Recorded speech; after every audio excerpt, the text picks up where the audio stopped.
ശബരിമലയിലെ സ്വർണ്ണ തിരിമറി സ്ഥിരീകരിച്ചിരിക്കുന്നു ഹൈക്കോടതി. കേസെടുത്ത് അന്വേഷണം ആരംഭിക്കാൻ പ്രത്യേക അന്വേഷണ സംഘത്തിന് കോടതി നിർദ്ദേശം നൽകി.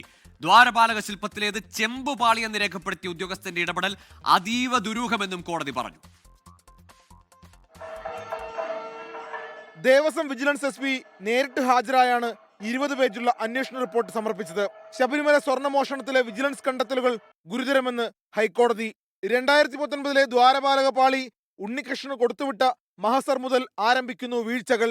സ്വർണത്തിന് പകരം ചെമ്പെന്ന് രേഖപ്പെടുത്തിയതാണ് ദുരൂഹതയുടെ തുടക്കം. സത്യം പുറത്തുവരാൻ നിഷ്പക്ഷവും സുതാര്യവുമായ അന്വേഷണം നടത്താനാണ് ദേവസ്വം ബെഞ്ചിന്റെ നിർദ്ദേശം. അന്വേഷണ ഉദ്യോഗസ്ഥൻ SP S ശശിധരൻ നേരിട്ട് ഹാജരായി. 2 ക്രൈംബ്രാഞ്ച് ഉദ്യോഗസ്ഥരെ കൂടി സംഘത്തിൽ വേണമെന്ന ആവശ്യം കോടതി അംഗീകരിച്ചു.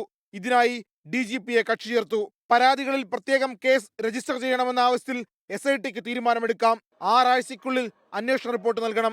2 ആഴ്ച കൂടുമ്പോൾ പുരോഗതി അറിയിക്കാനാണ് നിർദ്ദേശം.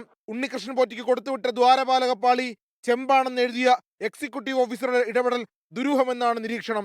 2025 കോടതി അനുമതിയില്ലാതെ ദ്വാരപാലക സ്വർണ്ണപ്പാളി ചെന്നൈയിലേക്ക് കൊണ്ടുപോയതിനെതിരെ സ്പെഷ്യൽ കമ്മീഷണർ നൽകിയ റിപ്പോർട്ടാണ് ശബരിമലയിലെ സ്വർണ്ണമോഷണം പുറത്തു കൊണ്ടുവരാൻ വഴിത്തിരിവായത്. 24 കൊച്ചി. ലോകത്തെവിടെയായാലും ഏത് സമയത്തും 24 വാർത്തകളും ഓഗ്മെന്റഡ് റിയാലിറ്റി പാക്കേജുകളും എക്സ്പ്ലെയിനറുകളും വിശദമായി കാണാൻ ഞങ്ങളുടെ യൂട്യൂബ് ചാനൽ നിങ്ങൾക്ക് സബ്സ്ക്രൈബ് ചെയ്യാം.